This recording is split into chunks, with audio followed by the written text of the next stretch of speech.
We can see everything you make, so don't think that you can be sneaky about it. We'll find it. But yeah, go ahead and draw your penis, whatever. Like, cool. Not yours, but you know. That's crazy. Put that as the intro, please. Guys, we're all adults here, okay? Okay, come on. So, we're gonna start with an easy one, right? And Megan, you're gonna love this one because you've done it you've attempted to do this in the past. It's Paddy's Day next week. Oh, you're gonna make me do an Irish accent. Yeah, right? let's hear your best Irish accent, right? I gave you. Can you remember what I said to you? Just now? No, can you remember what I said? That the best way to get the Irish accent was a particular phrase. Was it cardigan? Oh my god! Actually, that wasn't a bad one. That was actually quite okay. Good. That was pretty good. That was pretty damn I good. believe you for a moment. I was like, wait, hang on. Honestly, that's a deep cut on when Helen used to work here. She said that the easiest way to do an Irish accent was to say cardigan, and it's just like stuck in my head. So I'm just gonna say cardigan. Cardigan. I'll just say feckers. Yeah, well, that's that's pretty on the nail as well. To be fair, that's pretty on it. I'm not gonna get Clark to do it because his is just too stereotype. So see, you know. Also, so with the new frame, can I just get a clarification? Name, is it Foley or Folly? Pablo, do you want to take that? In the dev stream, some of the times you said Foley, and other times you said Folly, and I'm like, oh wait, which is it? I probably say both. So, you know, Yeah. choose your own adventure. I don't know if we have anywhere where we're... Wait, you know what? Let's wait for the Prime trailer in a few years. Yeah, that would give the proper way to say it. Right. Good answer. It's a good answer. That'll be the confirmation. Well, we'll start, I guess, with the clan stuff that's coming with the Shadowgrapher, right? Shadowgrapher. Yeah. So basically, in the earliest days of Warframe, clans were a pretty big social, I guess, hub, and over the last few years, that's kind of changed. It diminished to the point where it's more of a meeting hub for trading or just picking up blueprints. Is the goal of what you're doing now to try and get it back to being more of a social thing with what you're adding to it? So, you know, players play how they play. You know, we're not trying to like force anything upon them. So generally what we try is just like, we thought like, okay, why would a player right now feel motivated to play with our climates? Well, there's the intrinsic kind of, you know, they're my friends and they're just people I like and whatnot, right? Obviously that works. But, you know, if we can add a little carrot in there to be like, hey, maybe try to do this and you'll get a little something for yourself and also support your clan at the same time. So yeah, our intent, you know, there's no turning back the clock, you know, that, you know, clans were what they were for many different reasons. So I don't think it's really about going back. It's most as like going forward and being like, okay, well, you know, maybe if someone is like, I don't have a clan and I just don't, or I have a solo clan, you know, maybe those people will be like, well, maybe for this it's worth it to try and find someone else to join my clan or to play with someone, and just kind of start creating those social connections. Yeah. So one of the things on the dev workshop in relation to the clans was alliances, and I got when I done the dev workshop video, I got quite a few comments of people saying, so if you're in an alliance and you actually group up with someone in an alliance, you're still not going to benefit from any of the resources, right? You're not. Yeah, it's just generally. So, you know, the way I generally try to operate is like, how do you eat an elephant? One bite at a time. So, you know, let's start with a clan. So let's make this work, and then we'll definitely look at alliances as a second bite. But let's see how this one goes first. That's a lot of biting. That's a lot of biting, though. If it's an elephant, Grendel begs to differ. Yeah. Okay. Grendel breathes right. it. Megan, Yeah, I think as well, like, obviously from announcing this and dev workshop, we do see the comments about like, I'm in a solo clan, I want to stay in a solo clan, like that's kind of how I play. As Pablo said, players going to play how they play. Obviously, yeah, this is definitely catered towards the more multiplayer social aspect of it. And yeah, we'll eat the elephant one bite at a time, and we'll kind of see if there is room for adding something for the solo player. But I think the topic definitely of alliances, like that's something that we could potentially do for solo players if they do have an alliance and something there. That's not coming with this, but that's not to say it's something that we could look into if that's an elephant we can eat down the road. Well, so one of the questions was in relation to the weekly initiatives and the rewards for clans as well. Are they meant to be just a nice little bit of extra on top? Or is that something that you want, I guess, clans to actively, I guess, maybe have like a decent reward so that you're chasing it? It's added to your weekly rotation on top of everything that you're already doing? We try to make them good but not great, if that makes sense. We don't want you to feel like, oh, I have to do this. Yeah. So they should be like, oh, if I'm gonna do some playing right now, let me see if anyone in my clan is around. We'll play. I'll get a little extra because we did it together.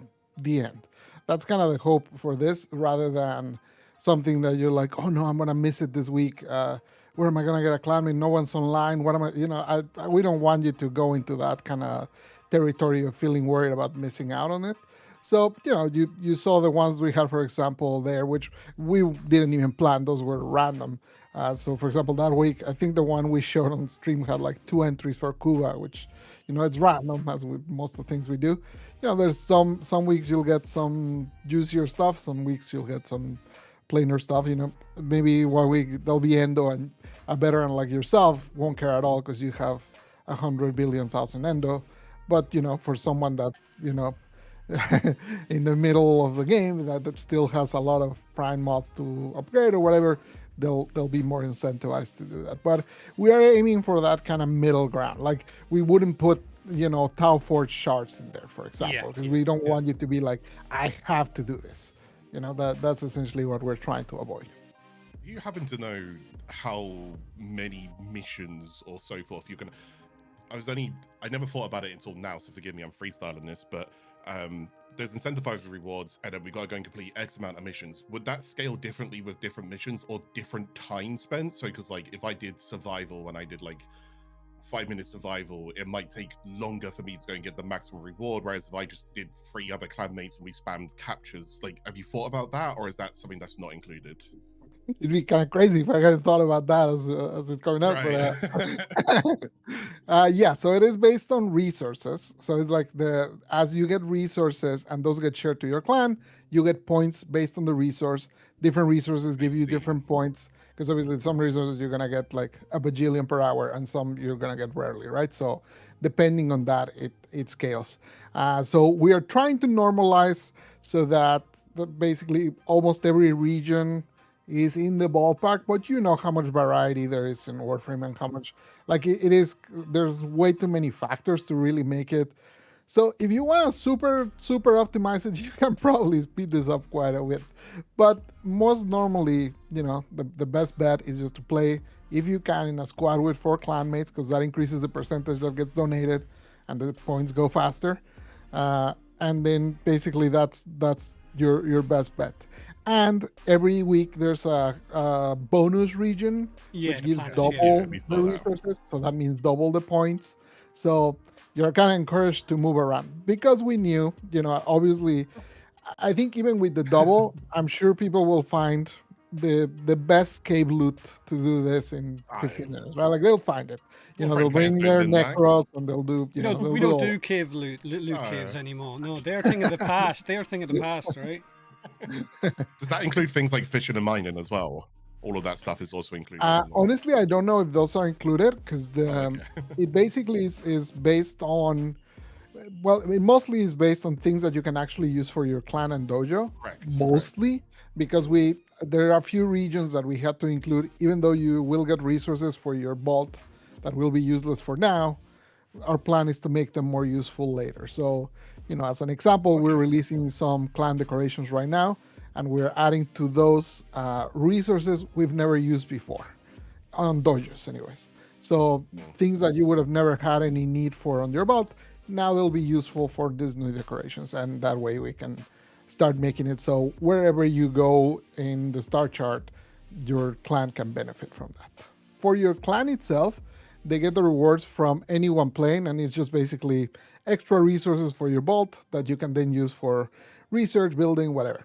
But the weekly stuff is personal, and it's the same regardless of the clan size. So yeah,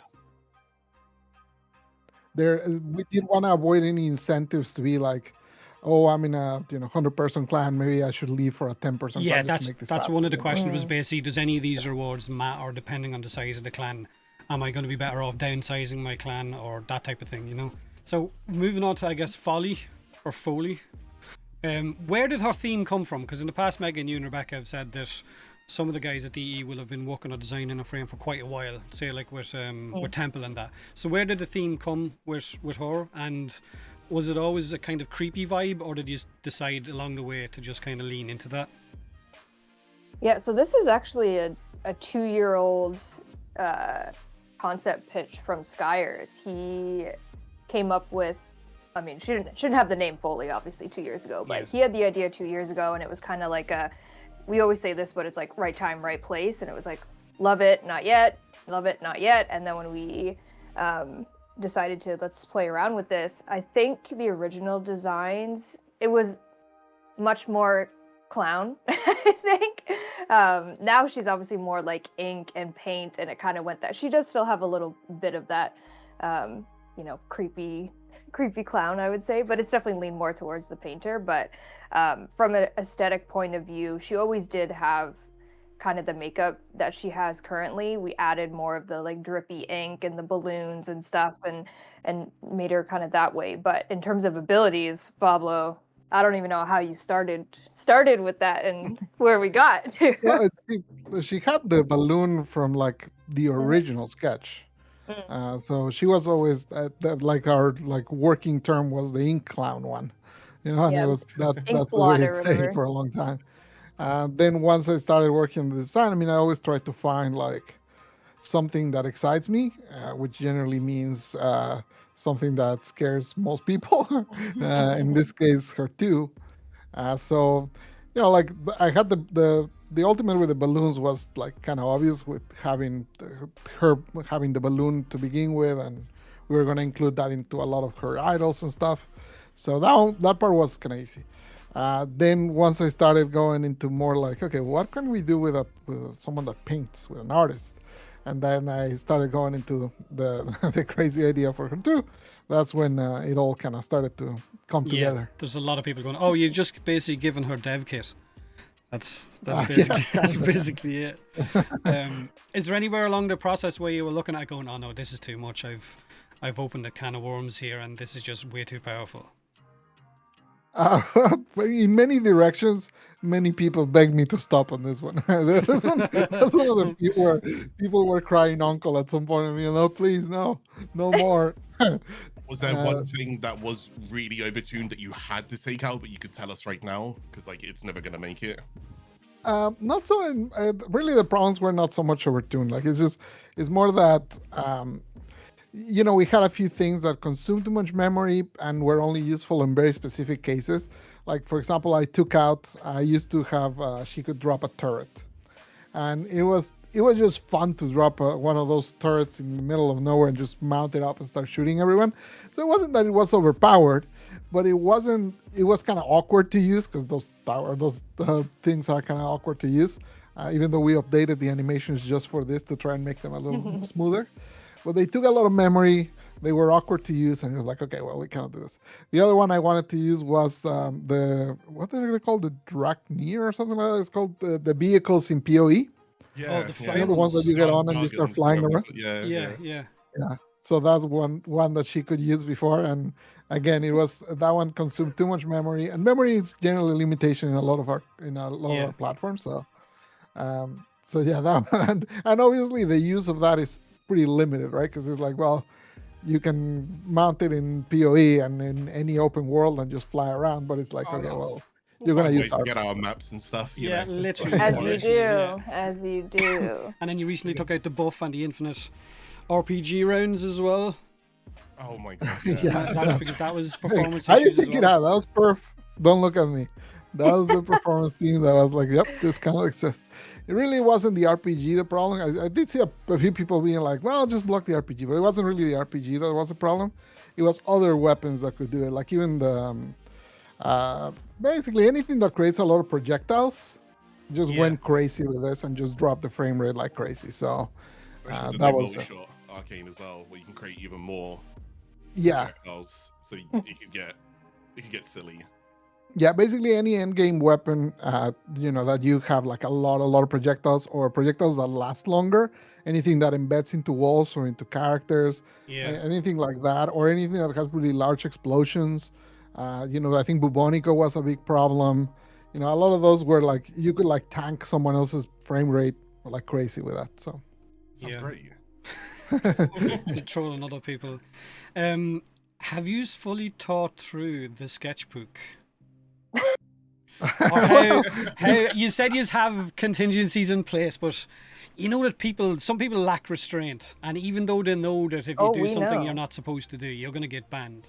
People are still going to go, look what I drew, So yeah, I mean, I'll tell you, many people in the team have tried to convince me to move on from this idea that it was too crazy. We do literally have a switch that basically you can change on server to make it so that only people see their own sketches and everyone else just sees the defaults. So we do have that if this starts going really bad.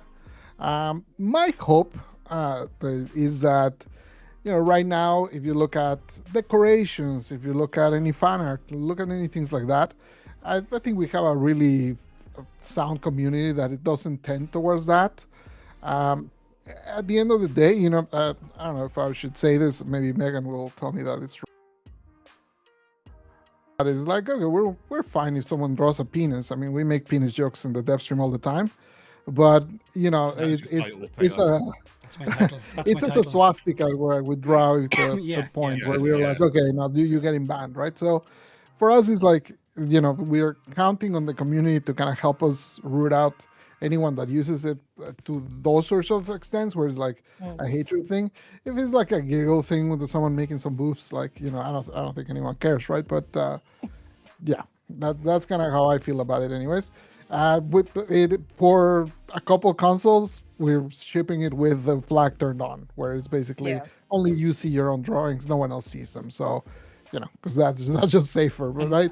So do we end up turning it on for every platform if it gets really bad? Maybe, but But no, I think and I think Reb mentioned this maybe on a dev show or the dev stream, but we have, obviously not to this extent, but when people get to name their own weapons, obviously we see where some people take that and players report it and players let us know. We see it. I see it on primetime all the time. I'm like, oh, that's not a weapon name I want to see. So it's very much, those are the same kind of guidelines that we hope the community adheres to and reports them, and we have our own system in the back end to be able to see everyone's creations. We can see everything you make, so don't think that you can be sneaky about it. We'll find it. But yeah, go ahead and draw your penis, whatever. Like, cool. Not yours, but That's crazy. Put that as the intro, please.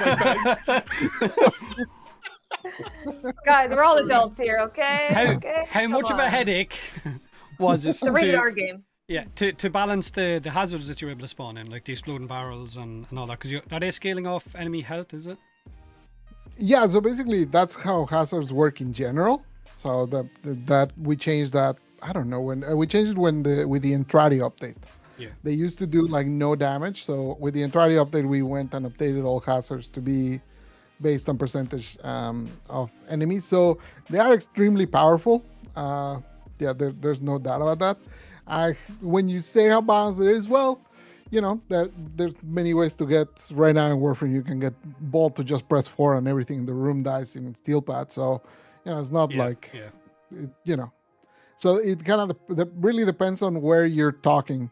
It's probably more powerful than many frames in level cap, but the people doing level cap already can do everything in level cap, so it's not like end of the world. A question I did get from yesterday was, the summons that she can summon in, arcanes don't affect. Like, do you know the way like a summoner arcane? Like, is it Kamisato is the arcane summoner one, which was So does it trigger any of the arcanes or summons? So the damage can. So the way that it works is the damage they do is ability damage, but it doesn't. This was a tough choice that we had to make. We couldn't really make those things scale with the ability mods, such as strength or range, like the hazards themselves making scales with those. So at some point we were thinking, okay, well, let's not make it ability damage. But eventually we decided to make it like that, just so that you could trigger arcanes, even though, it doesn't fully count as ability damage. So it's like a little bit of an in-between. But yeah, you can trigger arcanes with that. Okay, so that. Clark, have you any good questions for? Yeah. Foley? I mean, there was a good segue there where you were saying, oh, you use, sorry, not so much on Folly, whatever the name is, but the whole Volt using his fourth to kind of kill rooms. Speaking of Volt, talking about the fake electricity. Okay. Yeah. Probably you gotta stop tweeting. Yeah. Get off Twitter, my friend. Make it work for yourself.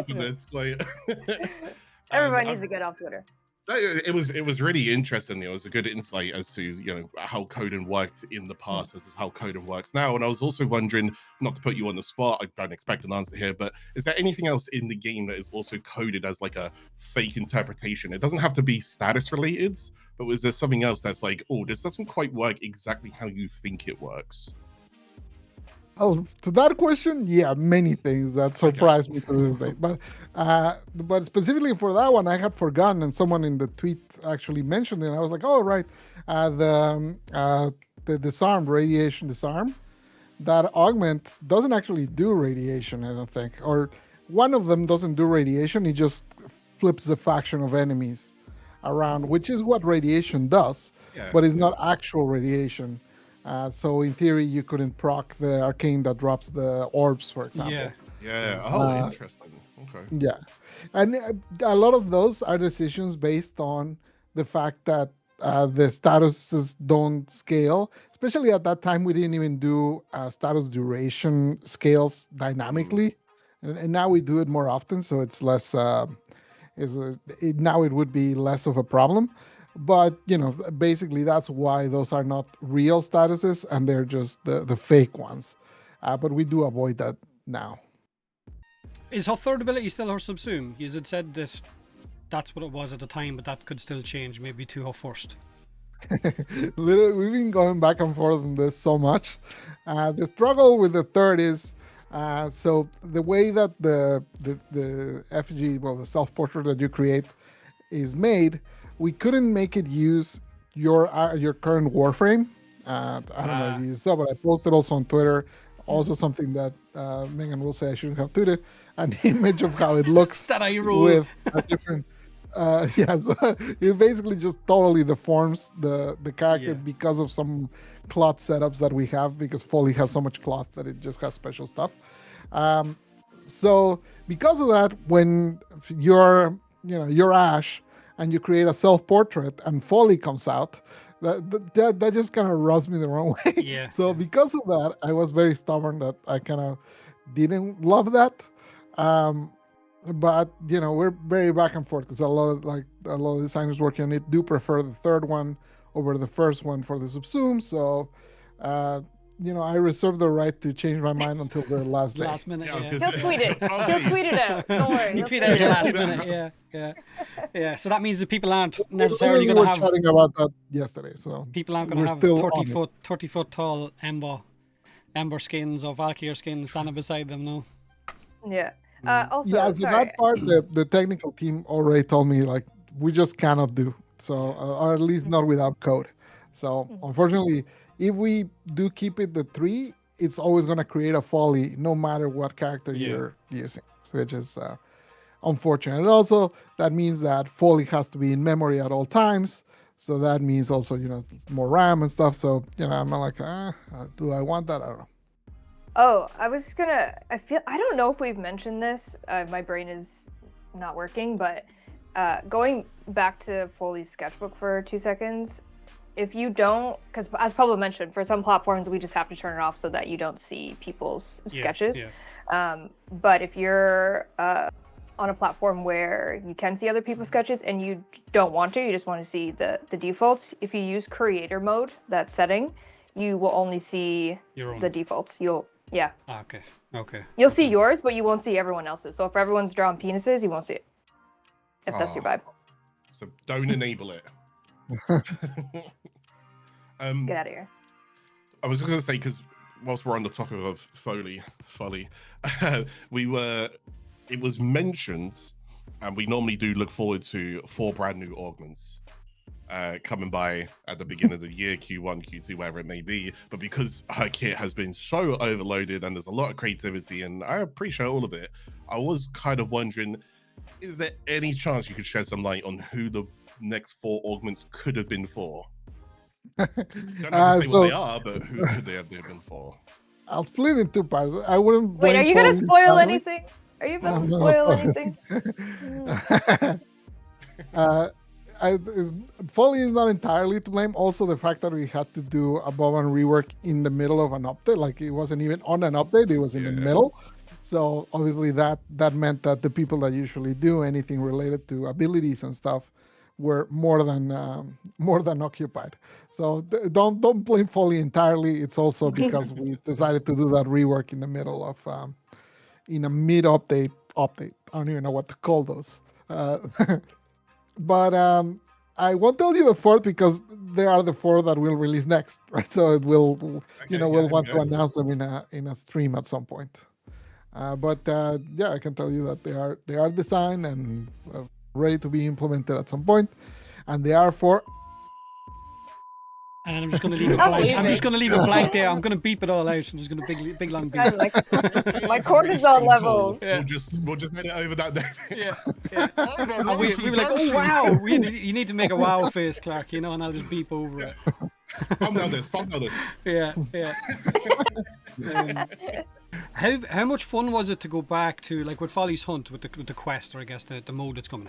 How much fun was it to go back to, I guess, more of a horror themed one? Because like most people, when you bring up quests or you bring up story elements to Warframe, Rels is always one that most people will mention, simply because it has that creepy kind of horror vibe. So how nice is it to go back and do that type of thing for Folly's Hunt? It was fun. It's very challenging. I think it's less challenging on a quest where you can kind of just focus on the vibes and kind of the setting and the mood of the thing. It's significantly harder on a game mode where it's like, well, you're gonna do this for several hours, so it cannot just be spooky times. So it's been a very interesting challenge to get people, when we play tested in the office, like get people to behave a little different than what they do in normal game modes. We'll see how it goes once it's live, but basically it's a game mode where you can die and where you can be like set back and be like, oh, okay, maybe I need to pay attention. Whereas, obviously in a lot of game modes, you're pretty immortal at all times. Here, there's a little more. You cannot make something spooky if you're immortal, right? So yeah. you have to have a little bit of danger. And it's also kind of different in a squad setting playing a horror than it is in a solo setting. Like if you're playing a solo horror game, you kind of get more into it, and when you're in a squad setup, it's more or less more of a laugh when someone kind of gets scared type of thing. Yeah. Have you seen this clip of him screaming in Resident Evil 9? I have I missed it out. Get a chance, please watch almost it. send me a link. He's not happy with that, but that's great. I've never made when I met Chunk for the first time.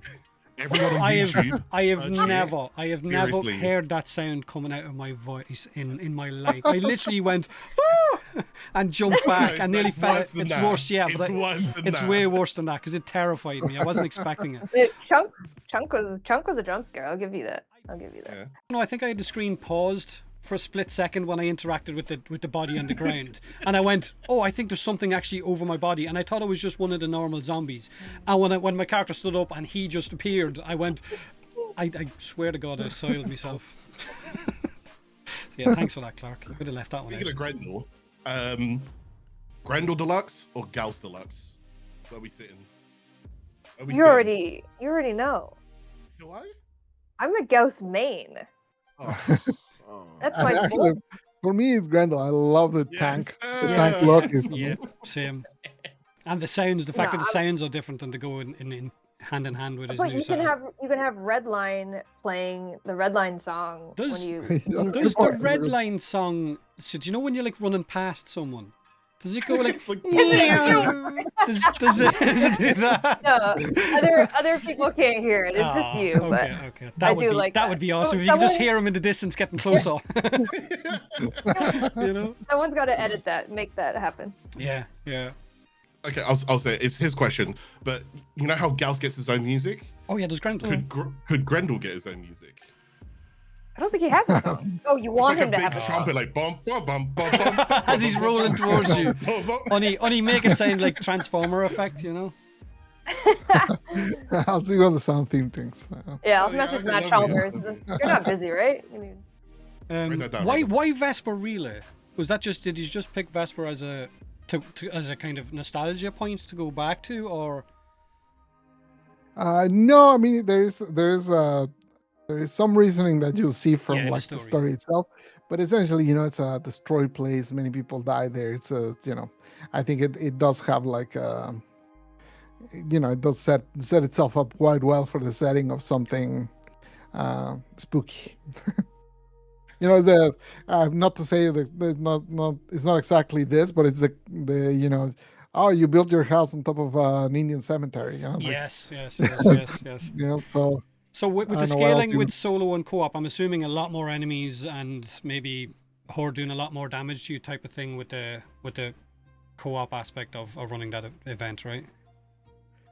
So the odd thing about this game mode is that there is not that much reason for killing. There is in that like when you kill enemies, they give you a little kind of wisp that seeks out the paint, so you don't have to like be just randomly looking on every room. It'll just go to it, and you know kind of where to go. It guides you. So there is that, and also they drop the resource for that particular node, which is what you can use in the vendor.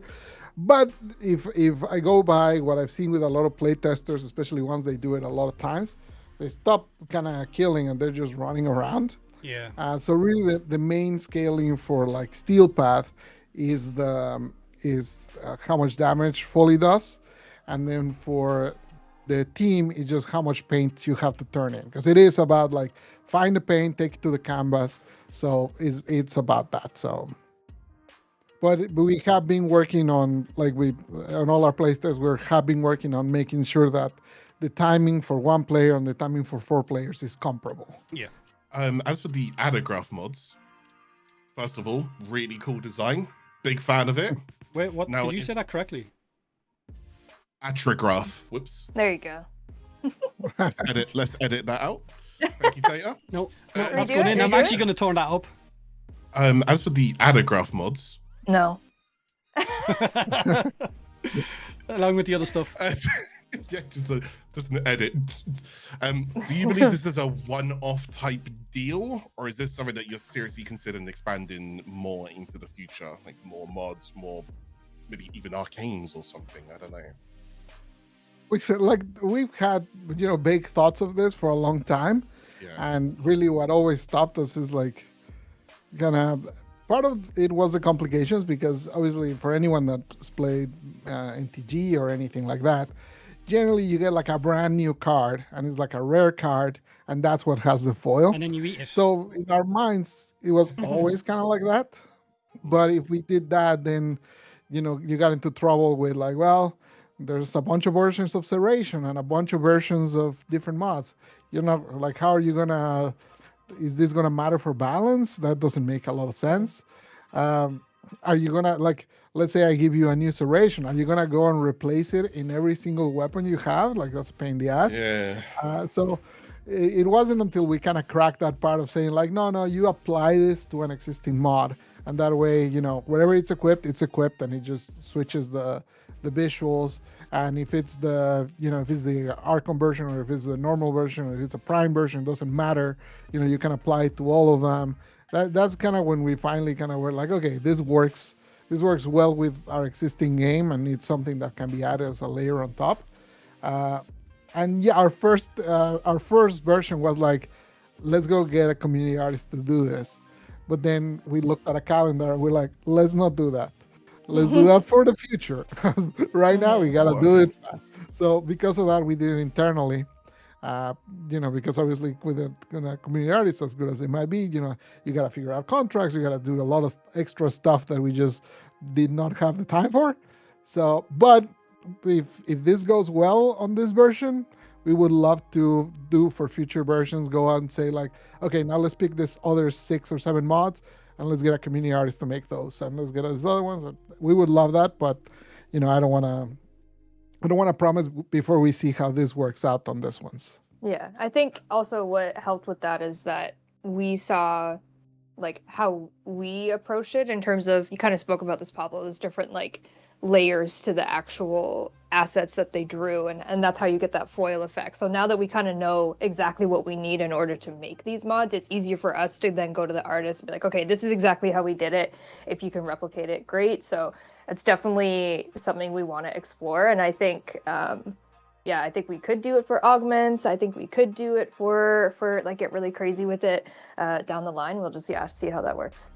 And just to quickly bounce off, when you say that you apply it to a mod and then that will change on whatever that mod's applied to all over the place, it shouldn't need to be happen, but I'm sure it's good quality of life to know. Let's say that you did apply and you was like, oh, actually, I didn't want to apply it to that one. Is it reversible? It is not reversible, but it's also not, it is not. I don't think we're not making it super. Again, we're not aiming for foil cards on MTG, which are rarely on a shiny on Pokemon, which is like you just got a miracle. It's not a miracle. Most people will have access to this once, Yeah.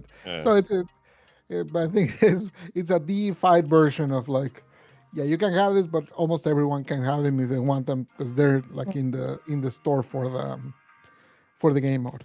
Yeah.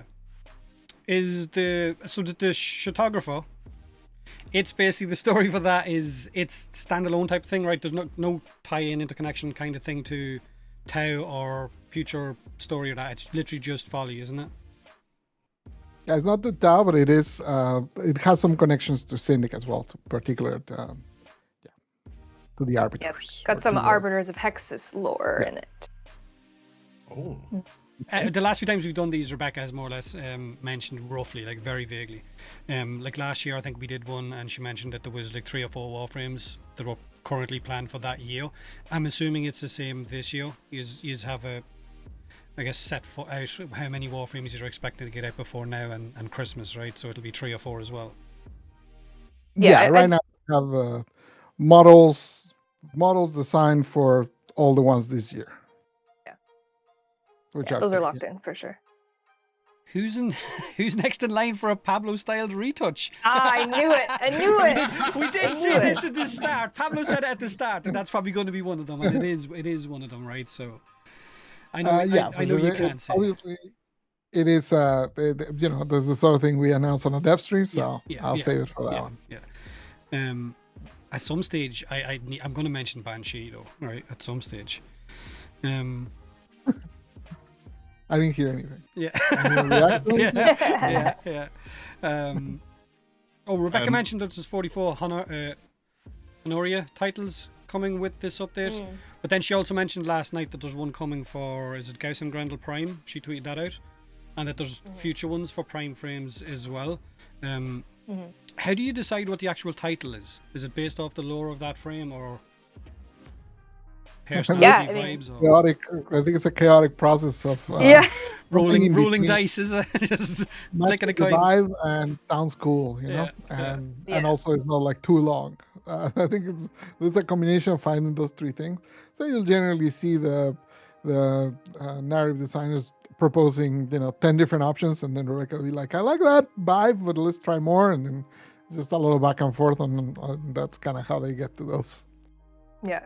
Did she say, again, Twitter, did she say what they are for Gauss and Grendel? Show the Grendel one, I think. One of them was on screen. Yeah, I think it was the Grendel one. Did she? That was it, yeah. Oh, do you want to know them? Yeah, go on. So, Grendel's is the Gallant Gourmand. Yeah, that's the one she showed. Oh, she showed that one? Yeah. And then Gauss is Messenger of Long Forgotten Gods. Oh my Oh, god! that's Why actually- is that such a cool? Yeah, why? title? That's not fair. That's poor Grendel. Ghost. Grendel's sitting down for a buffet with his title. One likes to eat, the other hangs Yeah. with gods. Yeah. Yeah, what the hell? But, I mean, biased. I kind of It's feel kinda like like Megan might have a little bit of an input with this one, where she's Yeah. but Cut. yeah. No, but it goes to what you're saying. Like sometimes they're really like lore heavy, right? Like you know, Gauss is the saint of Ultra, and it's like you kind of can harken back to that. And some are fun, and some are goofy, and so, like, what's the hot sludge one? Like obviously, like what are you gonna do with that? That one's funny. So, but yeah, they're definitely a combination of all. Onto the Umbria titles. I don't know if it was ever touched on really quickly, but we did say that we'll get some. You guys said that we're going to get some Syndicate Umbrias. And I wanted Yeah. to go ahead and touch on that really quickly. Does that mean, for example, a person's going to need to go ahead and reset all 6 schools again in order to go ahead and get and obtain all 6 syndicates? Yep. Oh, we were literally just talking about that at the start. Clark was going over the God, questions, and he was like, "I really hope I don't have to do that." I don't want to do it again. It's like the 4th time. You gotta work for it. You want it, you gotta mean? work for it. Put in the work, Clark. Come on. 10,000 hours and you're going to give them to me. I've done it 4 times. Wait, did you get your roast one yet? It's been a while since you've done it. We did, So. thank you. You're welcome. We did. Go ahead, Pablo. It's been a while since you've done it, so you can do it again. Yeah. Yeah, okay. His okay, brain is literally Oh. working overtime at the minute about how he's going to do it. I'm exhausted. I'm burning out. There's a video right there for you. How to quickly switch sides on a Yeah, okay. Write that down. Write that down. I'll dry it off. You can use this for your intro. Yeah. Warframe just got grindier. There were some really good things going down. I wanted to go and put this on the table just as a not glaze up, but as a thank you from at least myself as part of the community. 100% The excavation change, good. I'm glad to go and see it. Thank you for that. And the survival speed up mechanic, plus also knowing that they're relatively close to the life support, that's also good. However, I have to draw one more in here since it is topical. Mobile defense. I tend to find that mission is something that we just jump into, and honestly, it's just crowd control, wait for a minute 30, then move to the next panel, crowd control, wait for a minute 30, move to the next panel. There's not really much going on. Is there possibly any kind of additions we could go and do? Maybe if we hit a button in a particular order, it sped up that 1 minute 30, similar to what's going on with survival, I don't know. So we, you probably noticed, but once Rev and I took over, we started really increasing how many new game modes we made. Yes. It used to be like a rare thing, and now we make a lot of new ones. And part of the kind of the setup that we figured out once we started making those is you always have to have either a reason to kill or a reason to move, a reason to do something. Games like Interception or Mobile Defense, really like the best strategy is to put like a large AoE CC and watch One Piece on your second monitor while the mission ends. That's really like the optimal way to play. And those are the things that we obviously don't want. Going back into some of this, it is possible, but generally, the reason we do it for survival is because we always bring survival over because it's the thing that people like to play the most, because it's just very much just get into the zone of playing and don't, you can just kind of get into the flow and just play. So that's the reason we did think it was important to kind of go back and invest into survival. For mobile defense, the case is a little weaker just because it's not a mission that we really kind of bring forward a lot. But maybe I'll put a maybe on it. But Yeah, with the understanding that survival and exterminate in particular, those two are like in a tier above the rest just because people expect them in almost every task that we make, right? So it's like what you did with defense, where you lowered the waves. It was just so much. It was so much healthier for us, and yeah, I just wanted to bring that up. If only we could make capture faster, am I right? I mean, why can't he just handcuff himself and turn himself? Just have him. The Wait minute for you me, start like- spawn into the mission, he's just standing there waiting for you. He's Yeah. been killed like 1,000 times. Surely he'd be like, yeah, all right, yeah, go on, take me. I give up. I give up. Not again. So there's questions about Kitguns and Zaws and whether they're going to see more, I guess, introductions of anything like that in the future, maybe Tau flavored ones or different ones. But again, that's something that would be a dev stream, right? No, I can answer that one because that one I can say no, because really Incarnons, I made Incarnons specifically to replace those. Because I was never really keen on the system of like crafting the weapon and then you were kind of stuck with the things you had chosen. So I find that people, when they were making their assaults or the Kitguns or whatever, they would always first consult a wiki or a forum or something before they crafted, and they never felt like the freedom to experiment at all. Whereas in Incarnons, you can switch the upgrades around. It's you have that flexibility where you cannot just mess it up and you can keep it doing. So that's the reason Incarnons exists, is because I wanted to replace that system. So there's no real way that I would go back to. So to no that. no more Kitguns as those, but maybe future Incarnons. Yeah. Watch the dev stream in March. Why? Why? Why?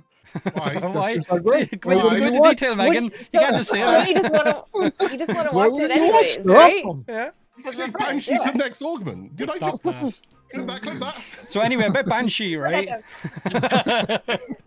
Silence. Yeah. Segue. What about Necramechs? Are we expecting more Necramechs in the future as well? Or Not right now.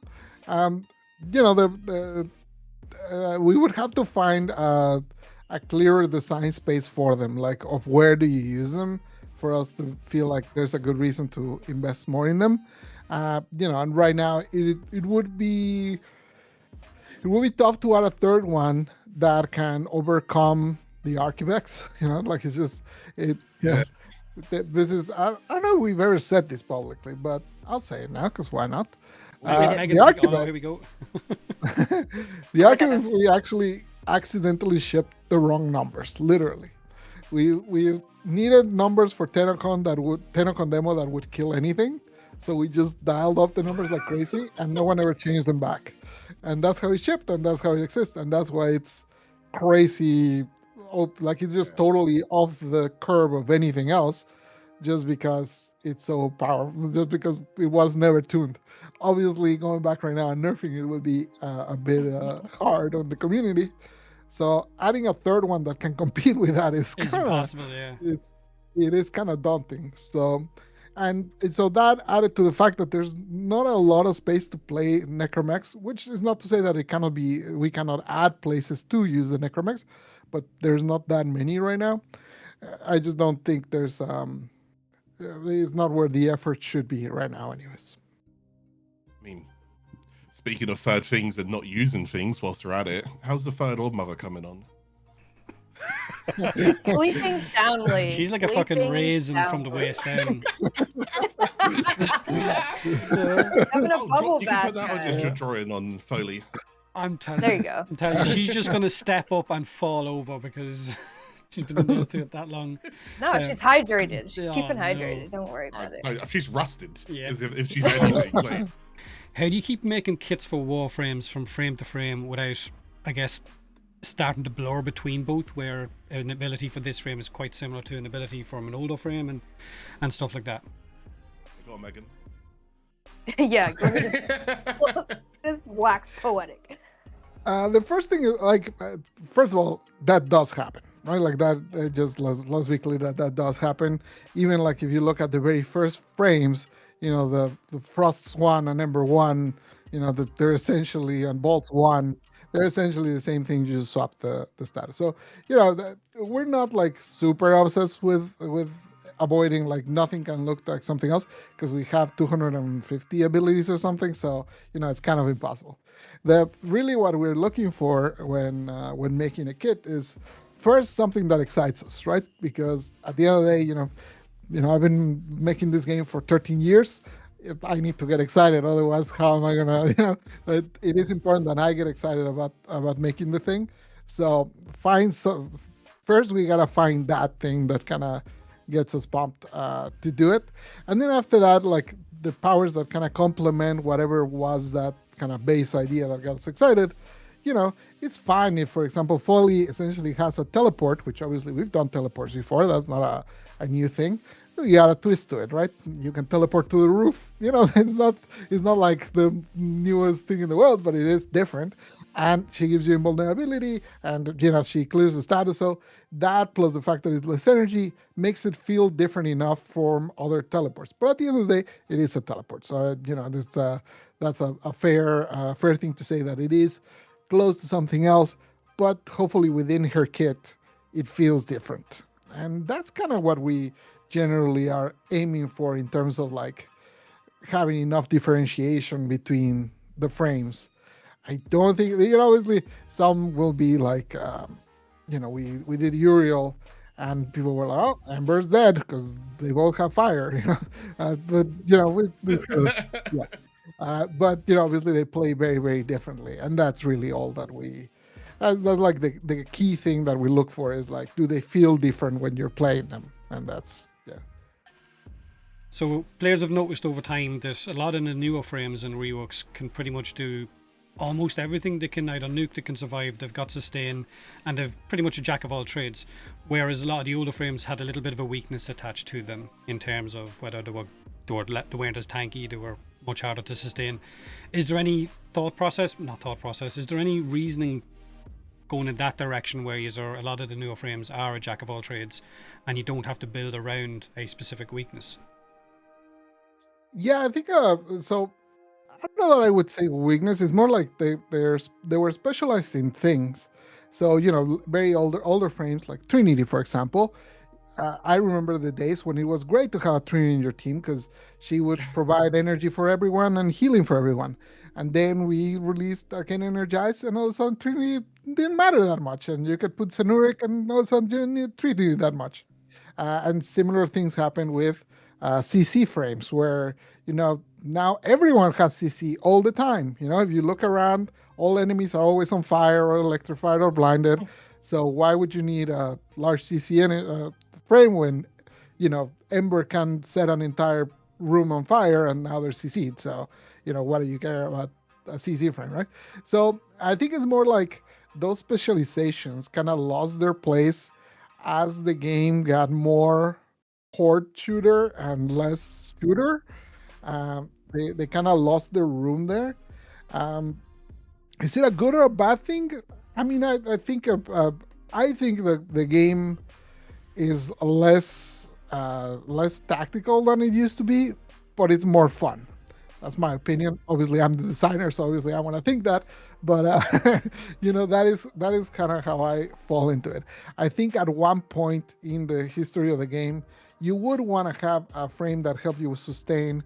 You would want to have a frame that helped you with CC. That was an important. I remember. You were mentioning Banshee earlier. I remember when we added the whole you cannot regen energy. It was because Banshee could CC an entire map, right? Back then, that was crazy. Back then, it was Loki Master Race. It was a slower game. The time to kill. But anyways, that was at that point, it was a slower time to kill. We had a lower enemy density. There was the game was slower in general, and that kind of was more conducive to those sorts of silos and specializations.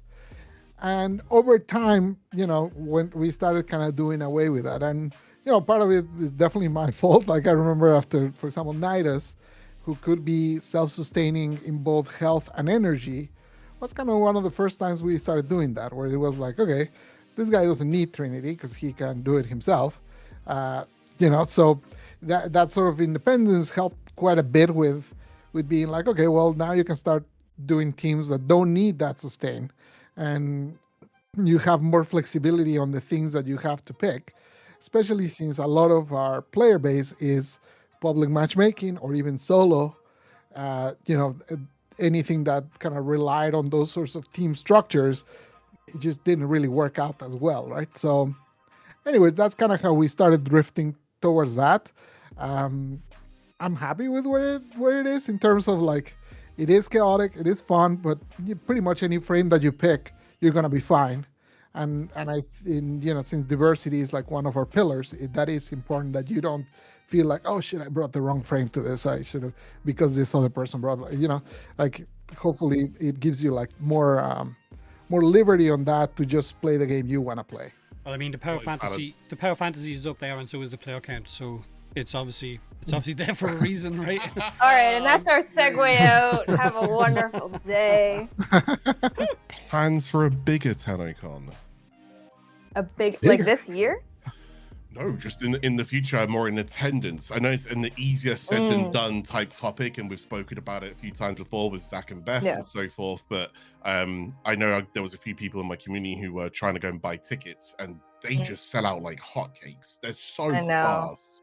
Like you guys. What do you mean? They had 6 minutes. They had 6 minutes. Yeah. Page crashes in the middle of it. Yeah. Well, yeah. I mean, that is obviously a good and a bad thing, right? Like it's good to have an event that sells out. Like that means the world to us. But obviously, yes, that means people miss out, and that makes us really sad. This year, it actually technically is bigger because every panel, Tenno Live, all of the, sound panel and stuff is at Canada Life Place. So where the concert was last year is where everything is being held. So we actually did have more tickets this year for everyone. Probably didn't feel like that because they sold out in 6 minutes. So that, so we did. It is technically bigger this year. But yeah, it's a tricky topic because every year we do want to go bigger, both physically and what it is that we are allowing the players to do in London, Ontario, and the experience. But you really can't beat our location of where we are, where our studio is in relation to where we put these events on. Like it's so good for us and how we've kind of operated this. And obviously, it's like, do you go to Toronto? Like, do you go to a place that has a bigger venue for you and a bigger space? And that's always been a topic of conversation every single year. Is like, is this the year we do it? No, we don't do it this year. Just keep expanding the tents outside that you did, like into the car park and then onto the road. Honestly, like we're just gonna take over Victoria Park as an entire. You have to. Are the roadworks finished yet?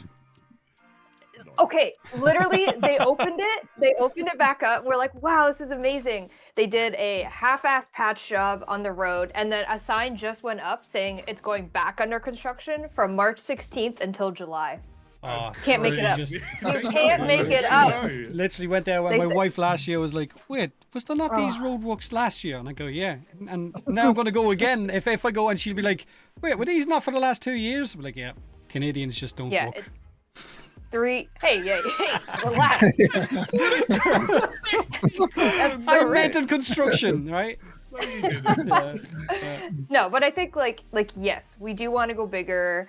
We do want to be able to accommodate more people, and because it's proven that there's more people that want to attend than we physically have the space for in our current situation. So it's a great problem to have, but it's a hard one to solve with what we have in London, Ontario. He's said that if he did ever try to shift to the likes of Toronto, though, you also have to go up against other events that would be on at the same time, which would conflict and make it even harder for you to do it, Yeah, I mean, we have that problem now in London. Everyone in the company as well. Yeah, exactly. Like imagine having to move hundreds of people over there. Yeah, and all of your stuff for streaming and everything else uses off your equipment and everything. Oh my god, like I can't even imagine. Like I said, we can literally wheel computers down the road if we need to this event space, and we've done it before. Like we've seen you doing it on the Friday and that before the Thursday when we go over. We see some of the guys wheeling stuff over. So yeah. Yeah, emergency PCs walking down the road. Yeah. Like you can't beat it, but. Yeah, it's something that we like literally a TennoCon ends and the first thing we say is, okay, what are we doing next year? What can we do to make it bigger, better, etc. So it's always on our mind, and who knows next year what that's going to look like. But yeah, this year is bigger with that fact alone. But yeah, it's tough. It's tough. Right, last question and then I'll let you go. And this is an easy one. Pablo, you recently mentioned Wisp has inspiration from Raziel from Soul Reaver. More in the visual than in the actual... more visual, but you know what I mean. But from visual, is there any other frames that have taken, I guess, maybe a visual representation or inspiration from other games? Let me think if there's one directly. I mean, generally, like for all things game design, sometimes people ask me, like, I play a lot of indie games and stream and stuff, and people ask me, like, oh, do you take like ideas that you see? And it really doesn't work like that. It's more like you have to put in hundreds of ideas and then just kind of they get all mushed together and then something comes out and you cannot really recognize the pieces from where they came from, but it's from somewhere. Like you got some thoughts that for example, in this the Folly game mode, you started by jumping into a painting. That's very clearly Super Mario 64, right? Like that's clearly that's what we were thinking. Although plenty of people are saying Expedition 33 as well because they're not familiar yeah, with. That was kind of funny because I did see that, but I promise you the art was made before it even existed. Well, before we even knew about it, anyways. But yeah, like it's never like super direct. It's always more like just a bunch of things mashed together and just something comes out and it's hard to even trace them back, to be honest. But you'll no, actually, never mind. I'm not gonna say anything because I was about to. You were going to. Megan, Megan's stressing out there. What is it? What is it? I'm actually curious. No, I was about to get in trouble right there. Yeah, guys. Right, see you Okay, later. bye. Bye. Bye. Is what you make it. Always try to give.